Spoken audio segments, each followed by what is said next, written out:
तृतीय अध्याय। सेनापतियों सहित महिषासुर का वध। जगदम्बा के श्री अंगों की कांति उदय काल के सहस्त्रों सूर्यों के समान है।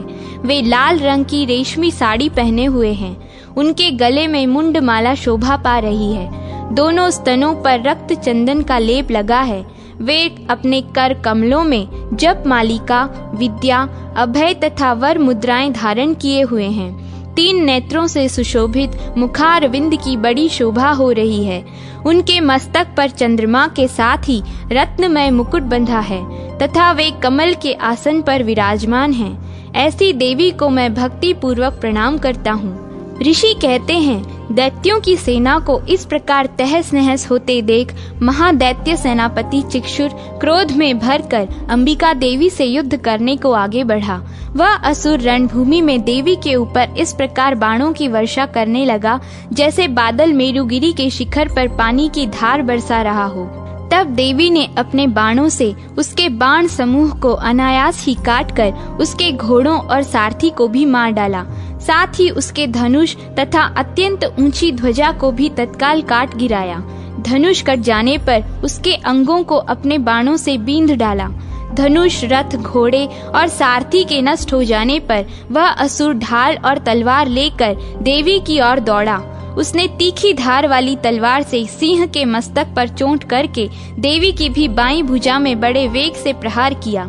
राजन, देवी की बाह पर पहुंचते ही वह तलवार टूट गई। फिर तो क्रोध से लाल आंखें करके उस राक्षस ने शूल हाथ में लिया और उसे उस महादैत्य ने भगवती भद्रकाली के ऊपर चलाया। वह शूल आकाश से गिरते हुए सूर्य मंडल की भांति अपने तेज से प्रज्वलित हो उठा। उस शूल को अपनी ओर आते देख देवी ने शूल का प्रहार किया। उससे राक्षस के शूल के सैकड़ों टुकड़े हो गए। साथ ही महादैत्य चिक्षुर की भी धज्जियां उड़ गई। वह प्राणों से हाथ धो बैठा। महिषासुर के सेनापति उस महापराक्रमी चिक्षुर के मारे जाने पर देवताओं को पीड़ा देने वाला चामर हाथी पर चढ़कर आया। उसने भी देवी के ऊपर शक्ति का प्रहार किया, किंतु जगदम्बा ने उसे अपने हुंकार से ही आहत एवं निष्प्रभ करके तत्काल पृथ्वी पर गिरा दिया। शक्ति को टूट कर गिरी हुई देख चामर को बड़ा क्रोध हुआ। अब उसने शूल चलाया, किंतु देवी ने उसे भी अपने बाणों द्वारा काट डाला। इतने में ही देवी का सिंह उछलकर हाथी के मस्तक पर चढ़ बैठा और उस दैत्य के साथ खूब जोर लगाकर बाहुयुद्ध करने लगा। वे दोनों लड़ते लड़ते हाथी से पृथ्वी पर आ गए और अत्यंत क्रोध में भरकर एक दूसरे पर बड़े भयंकर प्रहार करते हुए लड़ने लगे। तदनंतर सिंह बड़े वेग से आकाश की ओर उछला और उधर से गिरते समय उसने पंजों की मार से चामर का सिर धड़ से अलग कर दिया। इसी प्रकार उदग्र भी शीला और वृक्ष आदि की मार खाकर रणभूमि में देवी के हाथ से मारा गया तथा कराल भी दांतों, मुक्कों और थप्पड़ों की चोट से धराशायी हो गया। क्रोध में भरी हुई देवी ने गदा की चोट से उद्धत का भी कचुम्बर निकाल डाला। भिंदी पाल से वाशकल को तथा बाणों से ताम्र और अंधक को मौत के घाट उतार दिया।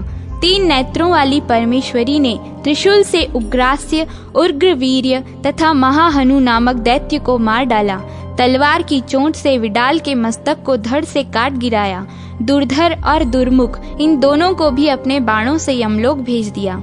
इस प्रकार अपनी सेना का संहार होते देख महिषासुर ने भैंसे का रूप धारण करके देवी के गणों को त्रास देना आरंभ किया। किन्हीं को थुथुन से मारकर, किन्हीं के ऊपर खुरों का प्रहार करके, किन्हीं को पूंछ से चोट पहुंचाकर, कुछ को सींगों से विदीर्ण करके, कुछ गणों को वेग से, किन्हीं को सिंहनाद से, कुछ को चक्कर देकर और कितनों को निश्वास वायु के झोंके से धराशायी कर दिया। इस प्रकार गणों की सेना को गिराकर वह असुर महादेवी के सिंह को मारने के लिए झपटा। इससे जगदम्बा को बड़ा क्रोध हुआ। उधर महापराक्रमी महिषासुर भी क्रोध में भरकर धरती को खुरों से खोदने लगा तथा अपने सींगों से ऊंचे ऊंचे पर्वतों को उठाकर फेंकने और गर्जने लगा। उसके वेग से चक्कर देने के कारण पृथ्वी क्षुब्ध होकर फटने लगी। उसकी पूंछ से टकराकर समुद्र सब ओर से धरती को डुबोने लगा। हिलते हुए सींगों के आघात से विदीर्ण होकर बादलों के टुकड़े टुकड़े हो गए। उसके श्वास की प्रचंड वायु के वेग से उड़े हुए सैकड़ों पर्वत आकाश से गिरने लगे। इस प्रकार क्रोध में भरे हुए उस महादैत्य को अपनी ओर आते देख चंडिका ने उसका वध करने के लिए महान क्रोध किया। उन्होंने पाश फेंककर उस महान असुर को बांध लिया। उस महासंग्राम में बंध जाने पर उसने भैंसे का रूप त्याग दिया और तत्काल सिंह के रूप में वह प्रकट हो गया। उस अवस्था में जगदम्बा ज्यों ही उसका मस्तक काटने को उद्यत हुई, त्यों ही वह खड्गधारी पुरुष के रूप में दिखाई देने लगा। तब देवी ने तुरंत ही बाणों की वर्षा करके ढाल और तलवार के साथ उस पुरुष को भी बींध डाला। इतने में ही वह महान गजराज के रूप में परिणत हो गया तथा अपनी सूंड से देवी के विशाल सिंह को खींचने और गर्जने लगा। खींचते समय देवी ने तलवार से उसकी सूंड काट डाली। तब उस महादैत्य ने पुनः भैंसे का शरीर धारण कर लिया और पहले की ही भांति चराचर प्राणियों सहित तीनों लोकों को व्याकुल करने लगा। तब क्रोध में भरी हुई जगन माता चंडी का बारंबार उत्तम मधु का पान करने और लाल आंखें करके हंसने लगी।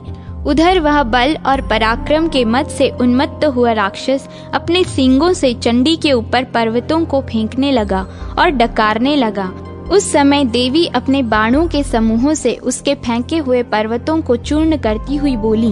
बोलते समय उनका मुख मधु के मद से लाल हो रहा था और वाणी लड़खड़ा रही थी। देवी ने कहा, ओ मूढ़, मैं जब तक मधु पीती हूँ तब तक तू क्षण भर के लिए खूब गर्ज ले। मेरे हाथ से यहीं तेरी मृत्यु हो जाने पर अब शीघ्र ही देवता भी गर्जना करेंगे। ऋषि कहते हैं, यूं कहकर देवी उछली और उस महादैत्य के ऊपर चढ़ गईं। फिर अपने पैर से उसे दबाकर उन्होंने शूल से उसके कंठ में आघात किया। अभी आधे शरीर से ही वह बाहर निकलने पाया था कि देवी ने अपने प्रभाव से उसे रोक दिया।